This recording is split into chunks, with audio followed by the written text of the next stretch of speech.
Welcome back to my channel PC study point. आज की video में हम बात करेंगे साइकोलॉजी के कुछ वन लाइनर क्वेश्चंस की, जो कि मोस्ट इम्पोर्टेंट है और देखने को मिलते हैं टीचिंग एग्जाम्स में। तो चलते करते हैं वीडियो को स्टार्ट। आज का जो पहला क्वेश्चन है वो है, सीखने के नियम किसने दिए? जो सीखने के नियम थे ये दिए थे थॉर्नडाइक ने। अगला प्रश्न है, बच्चे का सबसे पहला शिक्षक कौन होता है? वो होता है माता पिता, यानी कि पेरेंट्स जो होते हैं वो बच्चे के सबसे पहले शिक्षक होते हैं। अगला प्रश्न है, शिक्षण का प्रथम चरण क्या होता है? जो प्रथम चरण होता है उस शिक्षण का होता है पहले से योजना बनाना, यानी प्री प्लान। अगला प्रश्न है, किस वैज्ञानिक के अनुसार सभी बालक जन्म के समय समान होते हैं?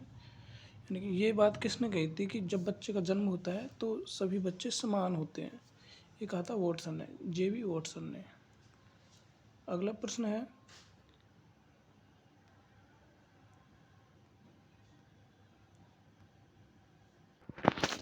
प्रश्न है, किस वैज्ञानिक ने बच्चों के साथ फोबिया पर कार्य किया? इसका सही उत्तर है वॉटसन। नेक्स्ट प्रश्न है, संज्ञान किस बुद्धि के सिद्धांत का हिस्सा है? संज्ञान किस बुद्धि के सिद्धांत का हिस्सा है? इसका सही उत्तर है गिलफोर्ड का सिद्धांत। अगला प्रश्न है, हम करके सीखते हैं किसने कहा? ये कहा था सिम्पसन ने। आठवां प्रश्न है, बच्चे के मस्तिष्क का आकार किस आयु में लगभग परिपक्व हो जाता है? यानी कि वो आयु कौन सी है जिस आयु में बच्चा जो होता है उसका मस्तिष्क का आकार है जो मैच्योर हो जाता है? इसका सही उत्तर है 6 वर्ष।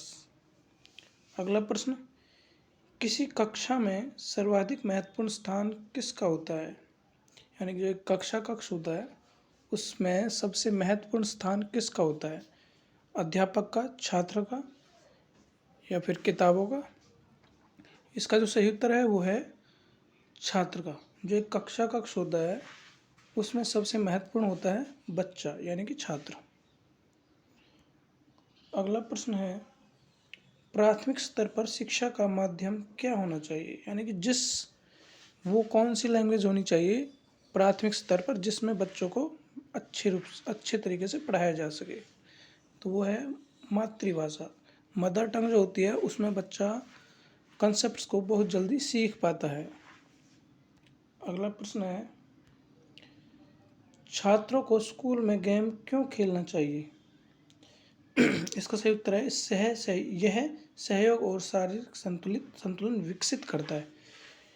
क्योंकि जो बच्चे होते हैं आपस में खेलते हैं तो इससे बच्चे एक दूसरे से परिचित होते हैं और उनका शारीरिक जो संतुलन होता है वो विकसित होता है।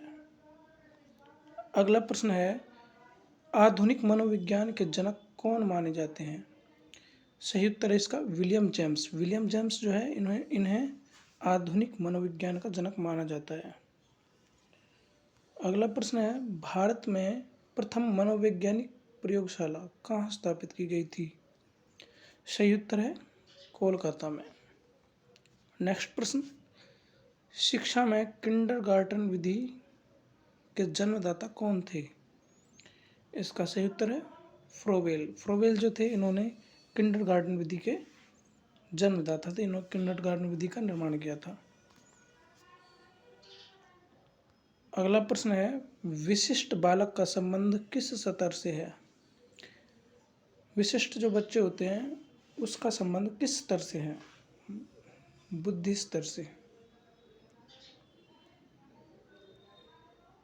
अगला प्रश्न है, 20वीं शताब्दी को बालक की शताब्दी किसके द्वारा कहा गया है? इसका जो सही उत्तर है वो है क्रो एंड क्रो द्वारा। अगला प्रश्न है, शर्म तथा गर्व जैसी भावना का विकास किस अवस्था में होता है? यानी जो एक बच्चा होता है उसके अंदर शर्म तथा गर्व जैसी भावना जो विकसित होती है वो किस अवस्था में होती है?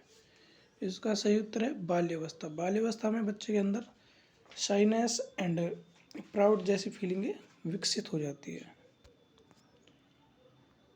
अगला प्रश्न है, शिशुअवस्था की मुख्य विशेषता क्या नहीं है?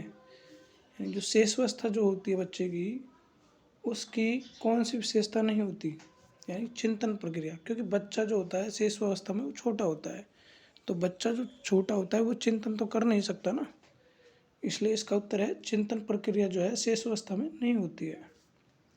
अगला प्रश्न है, बाल्यावस्था कितने वर्ष तक होती है? जो बाल्यावस्था चाइल्डहुड जो होता है वो होता है 12 वर्ष तक। अगला प्रश्न है, मानवों में विकास की सबसे तेज गति कब होती है? यानी जो मनुष्य होता है उसमें विकास की दर सबसे तेज कब होती है, कौन सी अवस्था में होती है? तो होती है किशोरावस्था में। किशोरावस्था एक ऐसी अवस्था होती है जिसमें जो मनुष्य है उसका विकास सबसे तेज गति से होता है। अगला प्रश्न है, गर्भधारण से शिशु के जन्म की अवधि को क्या कहते हैं? गर्भधारण से शिशु के जन्म की अवधि को क्या कहते हैं? सही उत्तर है प्रसव पूर्व काल। नेक्स्ट प्रश्न है, बालक का प्रारंभिक विकास मुख्यतः किस पर निर्भर है? तो वो निर्भर होता है पेरेंट्स पर। अगला प्रश्न है, क्या लिखना सूक्ष्म गति कौशल का उदाहरण है? यस, हाँ है। अगला प्रश्न है, शारीरिक विकास का नियम क्या है? शारीरिक विकास का नियम क्या है? सही उत्तर है अनियमित विकास का नियम। अगला प्रश्न है, शारीरिक वृद्धि और विकास को क्या कहते हैं? अभिवृद्धि।